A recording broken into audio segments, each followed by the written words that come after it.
How's it going, you amazing Pokemon trainers? It's Jay, and in today's video we're going to be celebrating 6 years of this incredible mobile game, Pokemon GO. We're going to have a look at how it's evolved from 2016 through to today.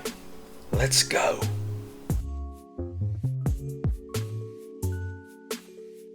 On July 6, 2016, the world of mobile gaming changed forever. No, not Flappy Birds or Candy Crush, but one of the most influential games of the last decade, Pokemon GO.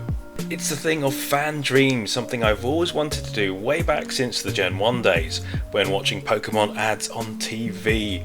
Developer Niantic created a simple system, a Gen 1 Pokedex, and critters that spawn in the wild. You could use AR technology to see your new furry friends and catch them. It's such a simple idea, but it just took the world by storm. Back in 2016, rare Pokemon were truly rare. You needed to hop in a car, chase down a bus, or literally run across town with seconds to spare before they just disappeared. During the first few months it was incredibly wild and just so wholesome too. People across all walks of life, young and old, teaming up to fill that Pokédex and defend their gyms. You'd see scenes with thousands of people just hanging out, having fun, and things felt a little bit less manic back then than it does 6 years later.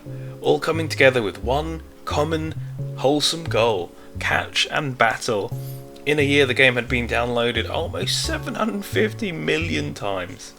Back then there weren't any raids, friend codes, trades, buddy Pokemon. It was a very stripped back system. But how has Pokemon GO changed in the last 6 years? If you haven't dipped into Pokemon GO recently, now is the perfect time. In today's video we're going to look at just how the game has evolved. Let's start with the local spawns. Part of the joy of Pokemon GO is knowing what's nearby, so you can run out and catch a handful of your favourite critters.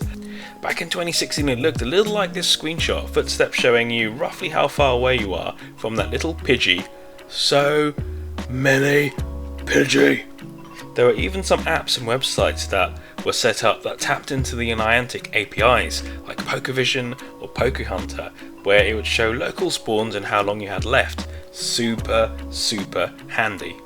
Things have changed a lot since then, with local spawns a simple click away in the Pokemon GO app.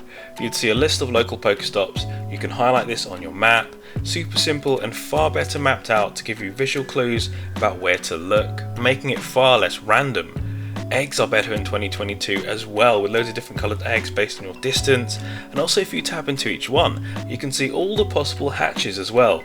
No guarantee, of course, but far better. Spawns are a little bit less rare these days too. Back in 2016 you'd literally have to run across town to find that elusive Dragonite hanging out by a dustbin somewhere.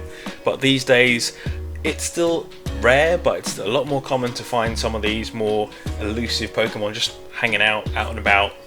But if you wanted to find something a little bit more rare, it's time for the raids. I still can't believe the game didn't launch with raid battles, but a year after launch one of the best features was added into the game. Team up with other players to battle down a super powerful creature. Defeat it and you've got a chance to possibly bag it, very much like the original reveal trailer.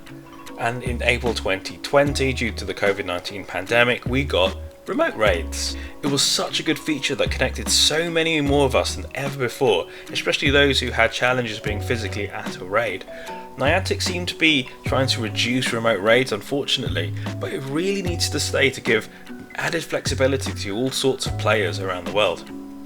And speaking of being connected, 2016's Pokemon GO didn't even have friends lists, something that's such an integral part of the game many years later.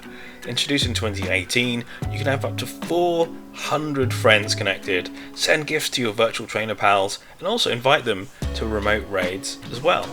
A simple system, but a really neat way of keeping people connected, especially those who live in more rural areas where meetups are kind of more rare than a Mewtwo in the wild. Sending gifts with stickers is a neat little touch as well, and it breathes a lot of life into the game. Another big change since 2016 is the buddy system. There was always something special about being able to walk around with your Pokemon, very much like the old Pokemon Yellow games from back in the day. I love my little Jolteon, look at him! Being able to see our Pokemon in full AR and not the flatter augmented camera from 2016 is such a great little change as well. So much so that I did a music video a few years ago using AR Pokemon tech. It's super cheesy. Despite the big raids, buddy and friend system, could the game ever get back to the heights of the 2016 buzz? Possibly not, probably not, but the game is still going strong years later. It's still one of the most active games out there. Players may not be logging on every day, but 80 million trainers still play monthly according to ActivePlayer.io. It's up from 2019 and 2021 as well. The longevity comes through the events, whether it's community days each month or field research. Perhaps one of the best features added since 2016, field research is essentially a mission list. Scan this Pokestop, catch or power up certain Pokemon, evolve this guy, scan this thing.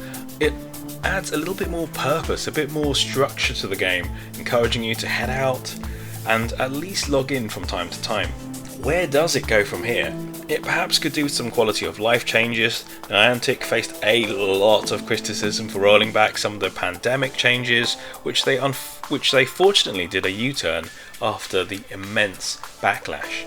The game really does need an alert system and chat for remote raids as well, something we talked about last year, and really improve the balance for those who live in more rural or remote areas. And there we go, 6 years of Pokemon Go. Where did the time go? It's still such a fun game, it's still such a great thing to do when you're out and about, encouraging you to take walks, get some fresh air. It's a really good game. Are you still playing Pokemon Go? Are you still logging in from time to time? Are you going to jump back in if you haven't played the game recently? Let us know with a comment below. If you like this video, if you like this Pokemon retrospective, be sure to hit the like button. If you want to see more geeky, more gaming, more Pokemon videos, be sure to subscribe. And before we move on to the next video, be sure to check out our exclusive merch for your next big Pokemon adventure. Links are in the description below. Thank you so much for your support. And there we go. 6 years of Pokemon Go. Long may this game continue to evolve. Let's hope we get to 10 years. Thank you guys so much for watching, and we'll see you in the next video. Bye!